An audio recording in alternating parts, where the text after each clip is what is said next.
In this tutorial, I simply want to talk about the belt speed input and how that relates to the drive selection that you choose and your motor and reducer ratio and so on and so forth.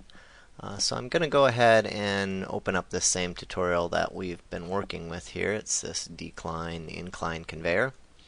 If we zoom in, we can see we've just got a single drive at the head. That's the main point. Now, when you have an electric motor, the motor RPM is a function of the motor loading, i.e. in the States here we're at 60 Hertz. If I have a 4-pole motor, it's going to run at 1800 RPM. If you're on a 50 Hertz system, a 4-pole motor is going to be at 1500 RPM. But our 1800 RPM, if you got a motor that's 1800 RPM, that's 1800 RPM at zero load. At full load, that motor RPM is going to be closer to, say, 1765 or 1770 RPM. Okay, it's that slip curve that's actually creating the torque. Now, the reason that this is important, and it's a subtle fact, but I simply want to point it out because we have a lot of users that ask questions on this, is the fact that we've got on our conveyor we specified we've got a fixed pulley diameter and we've got a fixed reducer ratio. So if our motor RPM is changing, obviously from a fully loaded conveyor, it pulls more power typically than the empty conveyor, thus our motor RPM is going to change. Our conveyor speed has to change, as it does in real life. The conveyor speed is actually changing as a function of load. In Sidewinder, how we've entered this, or how we've decided to put this in, there's a number of different formats you could use, but essentially what we've said is you enter the belt speed at 100% nameplate rating. It then will use that belt speed and say, okay, using that belt speed, it'll then recalculate a reducer ratio for you. So in this case, we've got a squirrel cage motor. I've just selected a squirrel cage motor. If I click on my motor type properties here, if I just right click on this, I can select a number of different, whether it be a fluid coupling or whatnot, but I'm just picking a squirrel cage motor here. When I run these calculations, you can see I've entered a speed of 4 meters per second, but my fully loaded belt is actually running at 4.01 meters per second, and that's because I'm not at 100% nameplate rating. I'm only at 88% nameplate. As this gets closer to 100, this is going to slow down to exactly 4 meters per second.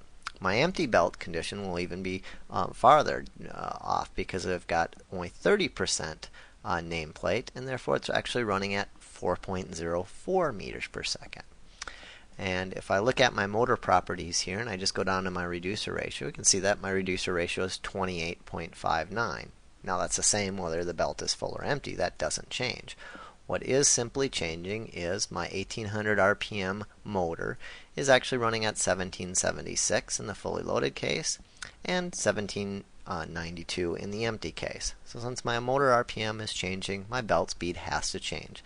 It's a subtle fact, but we have a lot of users that ask, well, I've entered a speed of 4 meters per second. Why ain't I getting exactly 4 meters per second? And why is my speed different from full to empty case? Well, this is the way it works in real life, and hence why we've designed Sidewinder around that methodology. Now, it's actually even a little bit more complicated for the fact that in reality, if we go over to our motor here, motor page, and I go up to my reducer, I've got a reducer ratio of 28.59. That's what Sidewinder has calculated to give me 4 meters per second at 100% nameplate.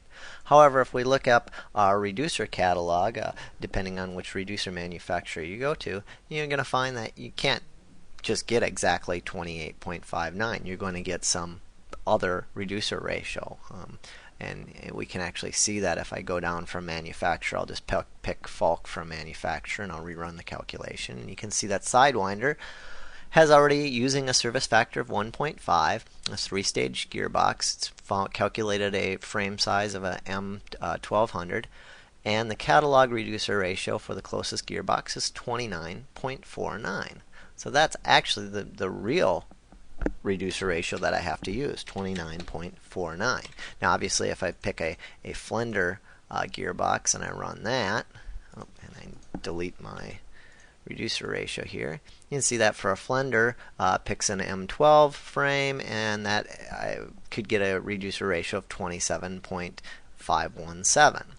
Again, if you've got your specific manufacturing catalog, you need to look this up and you can enter the exact ratio. Another point I want to point out here is if I go back to my Falk and I put in 29.49, you will notice that the belt speed grays out. And that's simply for the fact that we cannot over-specify the system. I'm already specifying my reducer ratio. It's picking a 1800 RPM motor. If I didn't have, I could go in my RPM here and I could select whatever I have, a 3600 or a 1200 or 900. But by default in the States, it'll pick a 1800. If you're outside the States, it'll pick a 1500 RPM motor. But those are fixed. I mean, we can't change our frequency that our line voltage. So those are fixed. So the belt speed has to change, and that's what really does change. In this case, I've got a 1200 millimeter pulley diameter. Again, I could have left that blank, and Sidewinder would have picked a standard size. But the point being is that Sidewinder will pick the standard. It's going to pick standard pulley diameters. It'll pick that reducer ratio if you enter the speed. But if you enter the reducer ratio, the speed is going to be a result of those variables. So in this case, we've entered our 29.49. When I run it, we can see that we actually have a speed of 3.89 when the belt is fully loaded. That's what our conveyor is really going to run at if we go out and buy a 1200 millimeter pulley with 12 millimeter lagging and this specific Falk reducer gearbox. And when the conveyor is running empty, it's going to run at 3.92 meters per second. So it's just a subtle point, but we do have a lot of questions, and hence the reason I wanted to create this tutorial on this subject.